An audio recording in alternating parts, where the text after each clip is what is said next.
Aang has Lantern sent Zuko as a letter about learning Sozin's fate, which will point the way. It took a while, but Zuko Azaisen figures out how to read the hidden papyrus notes and penetrate the secret archimantrites of the Shinto sage, not to be confused with the Zionist ones. The journals are kept there before his death.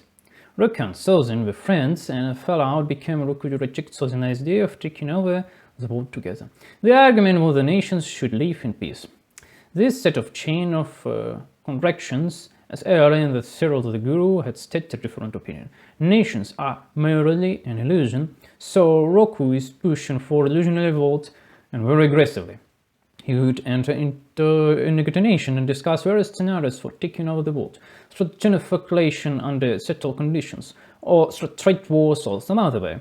Because capturing castles and changing flag shots is not breach of peace, since a couple could occur in the same country, and capturing castles and changing flag shots of a castle is not a war of people and nations, since nations are a name of tribes, different tribes, are tools and an illusion. It's not like everyone had joined the war in a single impulse. That doesn't happen. In the future, the Avatar and Zuko will reconcile, and as will be shown in the comics, will come into conflicts again, just like Sozin and Rokku. Each of them is under pressure from their own sides. Rokku from some sage, Sozin from warlords. The same applies to the Avatar and Zuko respectively, and that's why they decide through their silence to enter into conflicts. And where we come to interesting nuance that will, for a moment, trigger a war within the series. At least 3 personality types promote a nation in person. The Fire Lord and the Avatar are social architect, like a general. General can communicate privately with each other like ordinary boys, but in front of the supernalities, they will adhere to the established social contract, speaking formally with a growing voice and so on and so forth. The worst problem of humanity is believing in external truth. It's when you think some shining souls get nowhere, knows what you need better than you do. For Aang is this role played by Rokku, and all the sages who came up with the idea that there should be peace between nations. For Zuko's Aizon, this role is played by Sozin, as the lone Sozin's son, Azai as your own son, and other warlords who came up with ideas that we need to pursue global expansion and paint the whole world red. Both Zuko, Aizon and Aang are in conflict because they different group psyoped. Psyoped meaning sealed with some idea. And so they conflict with each other because of their reluctance.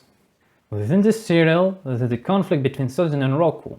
Later in the serial, Aang and Zuko will clash for the same political reasons. A person had a natural at least three selves. The first is the social relationships, work, interactions with people. The second self is individual. The third self is Sigizia, for example, a typical warrior, typical scientist, typical nerd, or typical giga-check muscleman.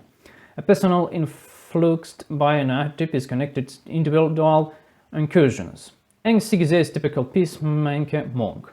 The way he reasons, I must adhere to peace because war is bad. Zuko's Aizon Sigizia is typical prince. Well, the way he reasons, I must take care of my people because this is my fieldom and I am the here. So the conflict between Rokku and Sozin, like the conflict between Aang and Zuko's Aizon, it's not a personal conflict. It's a conflict of Sigizia mixed with the individual incursions. A typical monk fight with typical prince who were forced into a situation where they would not be allowed to harm his own avatar. When Zuko's Aizon and Aang transition to personal friendship and begin to clash in the comics, or the future Republic city depicted in the Chaos Avatar, it will be a conflict of social archetypes. The archetype of the Japanese people, the Japanese warlord, the Japanese emperor who is mentally pressured by countless people. Same as Aang, he was a social archetype of his typical monk who wants to restore the imperial world of imperial nations. And he is pressured by the social fact in the form of a bunch of people who have saddled him with debt. That's why the conflict between Aang and Zuko's Aizon, Lion and Rokku and Sozin is not personally conflict, but a conflict of social archetypes and incurious personality types. Sigizia is a type of prince plus the social role of an emperor represented by Zuko's Aizon. Fights with Sigizia, the typical monk, the social role of an avatar represented by Aang. The same thing happened with Rokku and Sozin. If this mess is not sorted out, they could continue to fight for generations. Well, Rokku and Sozin did clash, and the Zuko Assassin clash on the same principle. The things follow us to Volcano Rapt. Rokku tries to calm the lava storm and Sozin comes to help. But later he rejects him and leaves Rokku to die. But there is a bit of ambiguous situation here, and the further a plot progresses, the more we understand it. First of all, didn't Sozin really choose the most crappy place to live for Rokku? Near the volcano? Who in the right mind decision to build a house next to the volcano? And who didn't check the volcano periodically? Was it Sozin or was it Rokku? Who didn't? The reject friendship first, Sozin or Rokku? Did Rokku even call on Sozin, or did Sozin come help evacuate people himself?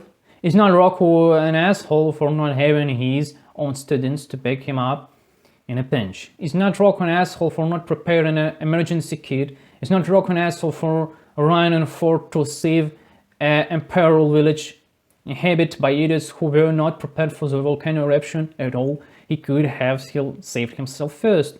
And one more question, did Sozin run off to try to stop the volcano after everyone had already evacuated? Or did Rokku, for some reason, run off to measure his speed against the force of nature? And one more question, who is to blame for Rokku's death? Maybe Rokku himself?